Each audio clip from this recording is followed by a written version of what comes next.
Hi friends, ஐநர் துணையில் நாளைக்கு என்ன நடக்க போகுது அப்படிங்கிறத பார்க்கலாம். வாங்க வீடியோக்குள்ளே போகலாம். நம்ம சேனல் இன்னும் சப்ஸ்கிரைப் பண்ணாதவங்க சப்ஸ்கிரைப் பண்ணிக்கோங்க. நிலா கிட்ட ஒரு பெரிய ப்ராஜெக்டாக கொடுக்குறாரு கௌதம் சார். அவர் கண்டிப்பாக நிலாவோட டேலண்ட்டுக்காகவெல்லாம் இந்த ப்ராஜெக்டை கொடுக்கல. நிலா அவருக்கு ரொம்ப பிடிச்சிருக்கு. அந்த ஒரு ரீசனுக்காகத்தான் நிலா எப்படி பண்ணுறாங்கன்னு கொடுத்துருக்காங்க. அங்கே ஆஃபீஸில் வேலை செய்கிற சீனியர்ஸ் எவ்வளவோ பேர் இருக்காங்க. இருந்தாலும் இப்போ தான் ஜாயின் பண்ண நிலா கிட்ட கொடுக்கறதுக்கு ரீசன் என்ன, அவருக்கு நிலாவை பிடிச்சிருக்குதுங்கிறதுக்காக தான். ஆனால் அது நிலாவுக்கும் இன்னும் தெரிய வரல. மேபி ப்ராஜெக்ட் செய்கிறப்போ ஏதாவது அவர் வெளிப்படுத்தலாம். அப்போ நிலா எப்படி ரியாக்ட் பண்ணுறாங்க அப்படிங்கிறத நம்ம பொறுத்திருந்து பார்க்கலாம். இப்போ தான் நிலாவுக்கு சோழன் மேலே கொஞ்சம் கொஞ்சம் லவ் ஃபீலிங்ஸ் வர மாதிரி இருக்குது. ஆனால் இந்த சேம் டைம் கௌதமும் இது பண்ணிகிட்ருக்காரு. ஆனால் கண்டிப்பாக நிலா சோழன் பேர் தான் கரெக்டாக செட் ஆவாங்க. கௌதமுக்கு இன்னும் தெரியல நிலாவுக்கு கல்யாணம் ஆச்சுன்னா அவர் டீசெண்டாக விளைவிக்குவாருன்னு எதிர்பார்க்கலாம்.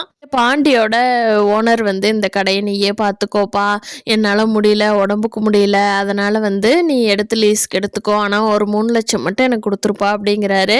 பாண்டிக்கு ஐடியா ஓகே, பாண்டிக்கு திறமையெல்லாம் இருக்குது, கடையை நல்லா பார்த்துக்குவாரு.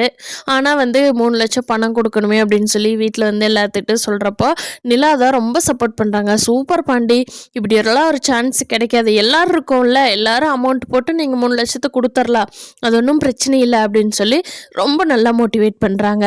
வீட்டில் இருக்கிற எல்லாருமே சூப்பர்ரா, இந்த சான்ஸ் கிடைக்காதுடா, நீ ஏன் பாருடா அப்படின்னு சொல்கிறாங்க.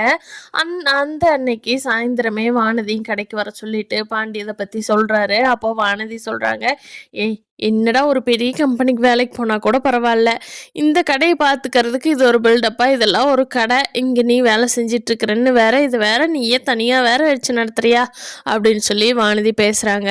வானதி பேசுனதை கேட்டதும் பாண்டிக்கு ரொம்ப சங்கடமாயிருது. என்னடா இது, இவ இப்படி சொல்கிறாளே, உண்மையிலேயே நம்மளுக்கு செட் ஆவாளா, வயசு கோளாறுனால நம்மளை லவ் பண்ணுறேன்னு சுற்றிக்கிட்டு இருக்கிறாளா அப்படின்னு சொல்லி பாண்டி பயங்கரமாக யோசிக்கிறாரு. பார்க்கலாம் ஃப்ரெண்ட்ஸ், அடுத்தடுத்து ஐயனார் துணையில் சுவாரஸ்யமாக என்ன நடக்க போகுதுன்னு. இந்த வீடியோ பிடிச்சிருந்தா லைக் பண்ணிக்கோங்க. நீங்கள் என்ன நினைக்கிறீங்கன்னு கீழே கமெண்ட் பண்ணுங்கள். தேங்க்யூ.